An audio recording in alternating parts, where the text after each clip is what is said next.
why do we not see the corporate interests of the alcohol industry as clearly as we see those of the tobacco industry?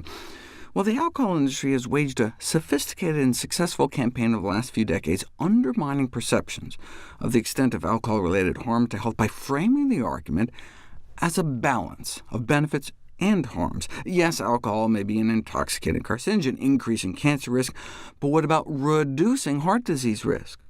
Policymakers hesitate to introduce effective alcohol policies or even to support the addition of warning labels for fear they might undermine or contradict any possible health benefits of alcohol use. After all, alcohol consumption clearly raises HDL, the supposed good cholesterol. But sadly, as I've already explored, HDL is no longer considered protective, based in part on so-called Mendelian randomization studies, where having a high HDL your whole life doesn't appear to help, whereas a lifelong reduction of bad cholesterol, LDL, just thanks to luck of the draw genetics, does indeed decrease heart disease risk. So the boost in HDL from alcohol may not matter. And if you look at subclinical markers of atherosclerosis, like the thickening of the wall of your carotid arteries in your neck, those that abstain from alcohol completely seem to be at the lowest risk. And the same with coronary calcium scores, where in general the lower the alcohol consumption, the lower the risk. And alcohol bumps our blood pressure up a bit as well, which would be expected to raise, not lower, our cardiac risk. So where do we get this idea that alcohol was good for us? From the famous J-curve.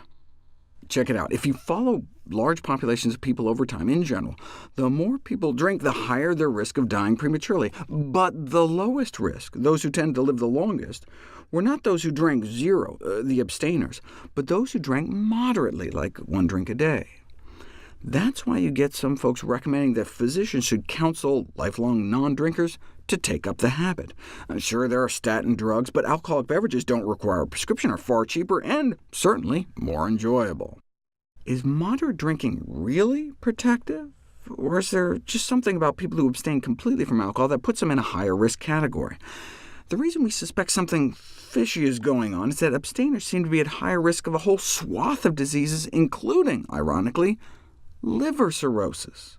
Compared to lifelong abstainers, those who have never touched the stuff, men and women drinking a little appear to have less liver cirrhosis. Wait, what? How could a little drinking be linked to lower rates of liver cirrhosis? Well, let's think about it. What makes more sense, that drinking led to less liver cirrhosis, or liver cirrhosis led to less drinking? In other words, reverse causation, the so-called sick quitter effect.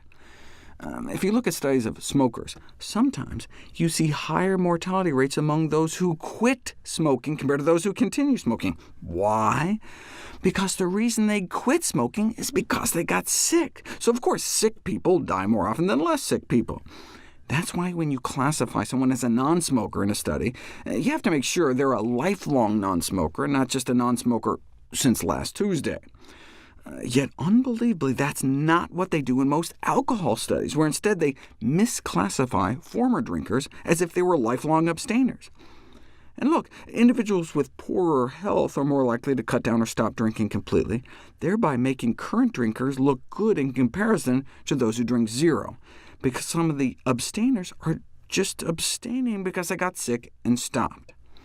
OK, so what if you went back to all those studies and corrected the misclassification, separate out the former drinkers from the lifelong abstainers? We didn't know until now.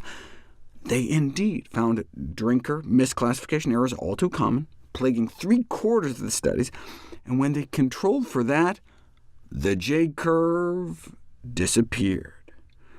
The death versus alcohol relationship became more consistent with a straight-line, linear dose response, meaning more alcohol, more death, no protection at low levels of consumption. So, no apparent benefit of light to moderate drinking after all, when you use better comparison groups. Although these results are not what the majority of drinking adults may desire to believe, the public deserves to hear and to read in a more complete and balanced detail the ever-growing evidence that drinking alcohol is very unlikely to improve their health.